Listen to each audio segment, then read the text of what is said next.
আসসালামু আলাইকুম ওয়া রাহমাতুল্লাহি ওয়া বারাকাতুহু।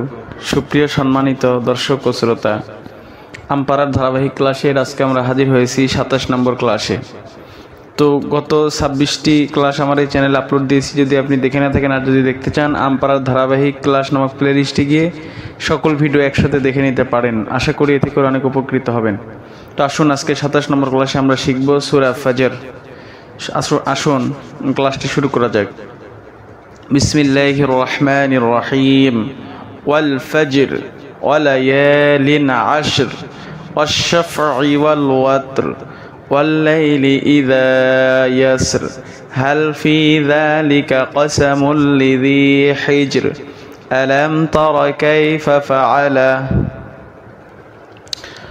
রাব্বুকা বিআদ ইরম যাতিল ইমাদ التي لم يخلق مثلها في البلاد وثمود الذين جابوا الصخر بالأواد وفرعون ذي الأوتاد الذين طغوا في البلاد فأكثروا فيها الفساد فصب عليهم ربك سوط عذاب إن ربك لبالمرصاد فأما الإنسان إذا ما ابتلاه ربه فأكرمه ونعمه فيقول ربي أكرمن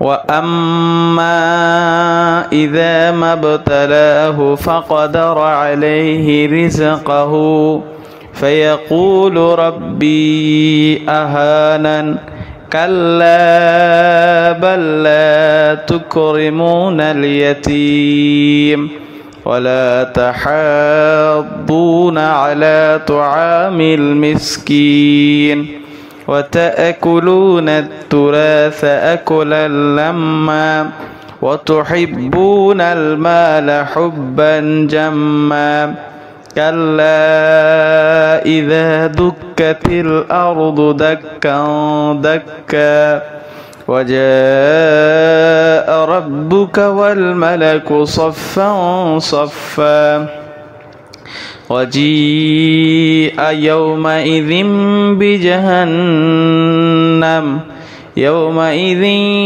يتذكر الإنسان وأنى له الذكرى يقول يا ليتني قدمت لحياتي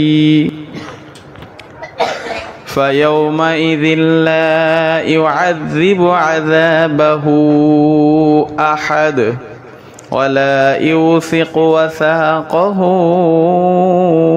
أحد يا أيتها النفس المطمئنة ارجعي إلى ربك راضية مرضية فادخلي في عبادي ওয়াদখুলি জান্নাতি। সুপ্রিয় দর্শক, ভিডিওটি ছিল এ পর্যন্তই। ভিডিওটি যদি ভালো লাগে অবশ্যই লাইক কমেন্ট শেয়ার করবেন। ধন্যবাদ। আল্লাহ হাফেজ।